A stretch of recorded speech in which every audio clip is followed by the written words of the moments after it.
고린도후서 38번째 시간, 새로운 피조물로 사는 성도, 새로운 피조물로 사는 성도라는 제목으로 하나님 말씀 증거하도록 하겠습니다. 본문의 말씀 고린도후서 5장 15절부터 있는 말씀 함께 읽습니다.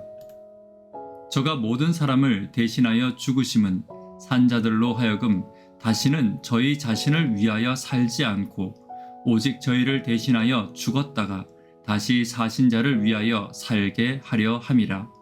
그러므로 우리가 이제부터는 아무 사람도 육체대로 알지 아니하노라. 비록 우리가 그리스도도 육체대로 알았으나 이제부터는 이같이 알지 아니하노라. 그런즉 누구든지 그리스도 안에 있으면 새로운 피조물이라. 이전 것은 지나갔으니 보라 새 것이 되었도다. 말씀은 그리스도와 연합된 성도는 새로운 피조물이 된다고 말하고 있습니다. 여기서 피조물에 해당하는 헬라어 크티시스는 창조를 나타내는 말이기도 합니다.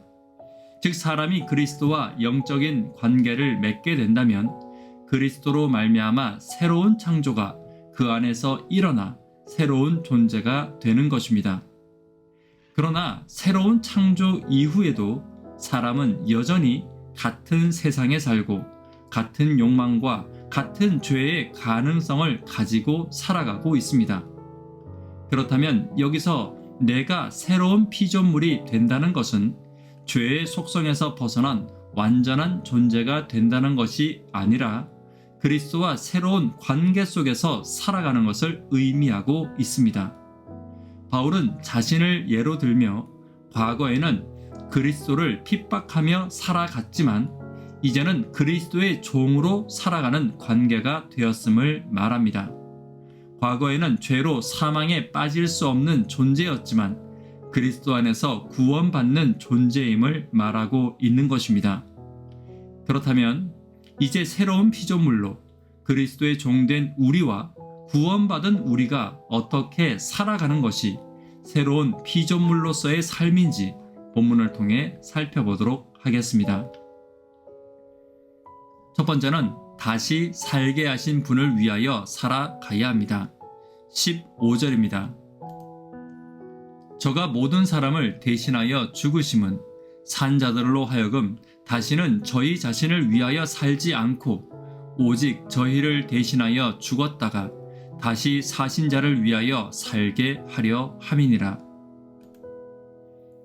본 구절은 바울의 그리스도 중심 사상이 잘 부각되고 있습니다. 이 사상은 바울의 사역의 원동력이었으며 그의 최종적인 목적이기도 했습니다. 특별히 여기서 산자들이라는 표현은 그리스도의 부활과 연관된 표현으로 그리스도와 함께 죽은 자들은 그리스도와 함께 부활에 동참함을 강조하고 있습니다. 그러므로 이 부활에 참여할 자들은 아담 이후의 죄된 삶의 태도에서 벗어나 새로운 생명을 주신 하나님을 자신의 삶의 주인으로 삼고 살아가야 하는 것입니다. 저와 여러분도 마찬가지입니다. 하나님을 따르지 않아 잃어버린 생명은 하나님을 따라갈 때 찾게 될 것입니다. 그리고 나의 죄된 생애는 나의 삶의 주인이 하나님이 될 때 비로소 벗어지게 됨을 기억하고 있어야 합니다. 오늘 나를 다시 살게 하신 하나님을 기억하며 그분을 삶의 주관자로 삼는 저와 여러분 되기를 간절히 바랍니다. 두 번째는 육체적 판단 기준을 버려야 합니다. 16절입니다. 그러므로 우리가 이제부터는 아무 사람도 육체대로 알지 아니하노라. 비록 우리가 그리스도도 육체대로 알았으나 이제부터는 이같이 알지 아니하노라. 그리스도를 아는 성도들은 육체의 기준을 버리게 됩니다. 바울 역시 그리스도를 만나기 전에는 육체의 기준으로 말씀을 바라보았고 그 결과 예수님과 그분을 믿는 자들을 핍박하는 삶을 살았습니다. 그러나 이제는 새로운 피조물로 살아가며 더 이상 육체의 기준을 자신의 기준으로 삼고 있지 않는 것입니다. 그렇다면 육체의 기준이란 무엇입니까? 육체의 기준이란 죄로 인해 왜곡된 기준을 말합니다. 하나님보다 자신의 지혜를 더 믿는 것을 말하며 사람보다 돈을 더 중요하게 생각하는 기준입니다. 사랑하기보다는 이기적인 욕망을 먼저 생각하는 기준이며 말씀보다 자신의 경험과 자신의 생각을 먼저 기준 삼는 것입니다. 또한 하나님의 말씀보다 자신의 기준과 고집을 먼저 생각하는 것입니다. 오늘 새롭게 태어난 성도로서 육체의 기준이 아닌 하나님의 기준대로 살아가는 저와 여러분 되기를 간절히 바랍니다.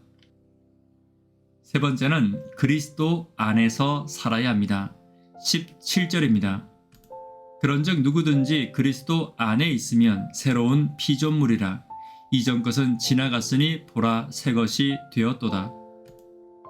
새로운 피조물이 되는 조건과 새로운 피조물로서 살아가는 유일한 조건은 그리스도 안에서 살아가는 것입니다. 사람의 지혜를 따라가지 않는 것도 그리스도를 따라 살아가는 것도 내 힘으로는 결코 그렇게 살 수 없습니다. 오직 그리스도 안에서만 가능한 것이고 그리스도 안에 있을 때 내 속에 새로운 의지와 믿음과 사랑이 솟아나게 되는 것입니다.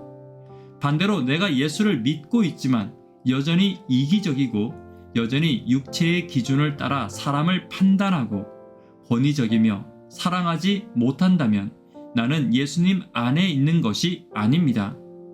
교회를 다니는 것과 예수님 안에 있는 것은 전혀 다른 것입니다. 유대인들은 성전은 다녔지만 예수님 안에 있지 못했습니다. 오늘 예수님 안에서 살아간다는 것의 의미를 다시 생각하고 내 안에 새로운 기준과 새로운 주인으로 하나님을 회복하는 저와 여러분 되기를 간절히 바랍니다. 말씀의 결론 맺도록 하겠습니다. 예수님 안에서 새로운 피조물로 살아가는 성도는 어떤 성도입니까? 다시 살게 하신 분을 위하여 살아가야 합니다. 육체의 판단 기준을 버려야 합니다. 그리스도 안에서 살아가는 성도임을 잊지 않는 저와 여러분 되기를 간절히 바랍니다. 기도 제목 함께 나누도록 하겠습니다. 영혼 구원을 위하여 우리에게 주신 사명이 있습니다. 구도자분들을 위해 기도 부탁드리겠습니다. 청년, 학생, 어린이들, 특별히 해외 봉사대를 위해 기도 부탁드립니다. 교회 환우분들을 위하여 기도 부탁드립니다. 새로운 피조물로서 육체의 기준을 버리고 하나님을 위하여 살고 예수님 안에 살기를 위하여 기도 부탁드립니다. 이 시간 개인적으로 기도하도록 하겠습니다. 감사합니다.